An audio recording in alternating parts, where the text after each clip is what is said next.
اتنی غیرت ہوتی 57 اسلامی ممالک میں تو یہ احتجاج یہاں ایسے ریلیاں یا لانگ مارچ کرنے کی ضرورت نہیں ہوتی، ان کو دنیا کے نقشے سے مٹا دیتے۔ ہمارے پاس ہدف بھی ہے، گوری بھی ہے، ابدالی بھی ہے، شاہین بھی ہے، ان سب سے بڑھ کر ایٹم بم ہے۔ کیا یار وہ مسلمان ان نہایت مسلمانوں پر گرانے کے لیے رکھا ہوا ہے؟ آج نہیں تو پھر کب کام آئے گا؟ جنگ کرے، عوام آپ کے ساتھ کھڑی ہے الحمدللہ۔ جتنی سنجیدہ اتنی حکومت سنجیدہ نہیں ہے، کیونکہ اگر حکومت سنجیدہ ہوتی تو اس وقت اسرائیل کا کام تمام ہو چکا ہوتا، کیونکہ اسرائیل ایک ناجائز قائد اعظم نے اور ان کے جو دیگر دوست تھے انہوں نے پہلے ہی کہا تھا ایک ناجائز ریاست ہے۔ تو اگر پاکستان میں اتنی غیرت ہے، جو حکمرانوں میں اتنی غیرت ہوتی 57 اسلامی ممالک میں، تو یہ احتجاج یہاں ایسے ریلیاں یا لانگ مارچ کرنے کی ضرورت نہیں ہوتی، ان کو دنیا کے نقشے سے مٹا دیتے۔ اچھا مجھے یہ بتاؤ، پاکستانی حکومت پر یہ آج کا جو جذبہ ہے یہ کوئی دباؤ ڈال سکتا ہے؟ انشاءاللہ عز و جل ضرور دباؤ ڈالیں گے، اور ان سے یہ لگے گا کہ یہ حقیقی وارث ہے پاکستان کے، اور یہی لوگ جا کر الحمدللہ فلسطین آزاد کروائیں گے۔ وقت آنے پر صرف مذمتوں تک یہ نہیں رکیں گے، انشاءاللہ وقت آنے پر سب کچھ گزریں گے۔ کیا صرف ریلیاں یا بیانات کافی ہے، یا حکومت کو عالمی سطح پر کوئی اقدام اٹھانا چاہیے؟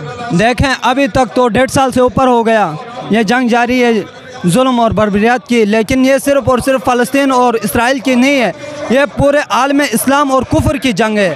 اس میں عالمی سطح پر ہمارے حکمرانوں کو چاہیے تھا کہ ان کو منہ توڑ جواب دیں، جس طرح خادم حسین رضوی صاحب فرمایا کرتے تھے ہمارے پاس ہدف بھی ہے، گوری بھی ہے، ابدالی بھی ہے، شاہین بھی ہے، ان سب سے بڑھ کر ایٹم بم ہے۔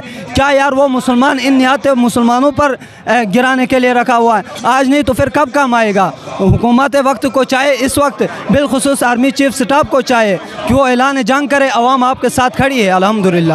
اچھا مجھے یہ بتاؤ، کل سے ایک خبر گردش کر رہی ہے کہ فلسطینی صدر محمود عباس نے بھارت کی حمایت کی ہے، اس بھارت کی جو اسرائیل کو کلم کلا سپورٹ کر رہے۔ دوسری طرف ہم پاکستانی عوام سڑکیں بند کر رہے، احتجاج کر رہے، ریلیاں نکال رہے، منصوعات سے بائیکاٹ کر رہے، اپنی ملک کا امن و امان خراب کرے۔ تو اب سوال یہ پیدا ہوتا ہے کہ ہم اپنے ملک پاکستان کی امن و امان خراب کر کے کس کے لیے احتجاج کر رہے ہیں؟ لیکن سب سے پہلے ہمارا کاس نہیں ہے کہ ہم کسی عوام کو ایسے ہی تنگ کریں۔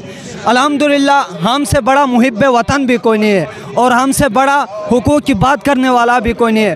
75-76 سال ہو گئے، آپ نے دیکھا ہوگا آج تک کوئی بھی علماء سیاست پر آ کر پاکستان کو نہیں لوٹا، ٹھیک ہے نہیں؟ اور رہ گئی جو بھارت کے ساتھ کھڑے ہیں ان کو دو ٹوک پیغام یہی ہے کہ ٹھیک ہے نہیں ہے، موت سے بھاگنا کوئی بڑی بات نہیں ہے، موت سے وہی لوگ بھاگتے ہیں جن کا خاتمہ کفر پر ہوتا ہے۔ الحمدللہ ہم مجاہد وہ ہیں کہ جو شہادت کو لبیک کہتے ہیں۔ اگر آپ پاکستانی حکومت کے نمائندے ہوتے تو سب سے پہلے آپ فلسطین کے لیے کیا قدم اٹھاتے ہیں؟ الحمدللہ سب سے پہلے قدم ہی یہی اٹھاتے کہ یہ مذمت، یہ تقریریں کرنے کی ضرورت پیش نہ آتی۔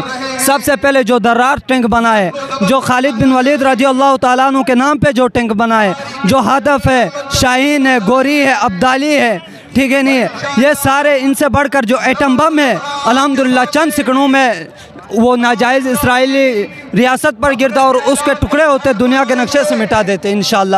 یہ اگر اسلامی حکومت ہوتی تو یہ بغیرت حکومت ہے، ان سے توقع یہی کی جا سکتی ہے کہ یہ جو ہے نا سائنسیں کر رہے ہیں اور کوئی کام نہیں کر رہے۔ تو ہم سب کا یہ مطالبہ ہے عالمی سطح پر فلسطین کے لیے اقدامات کریں جتنا جلدی ہو سکے۔ یہ ہر مسلمان کی یہ دلی خواہش ہے اور عرض ہے۔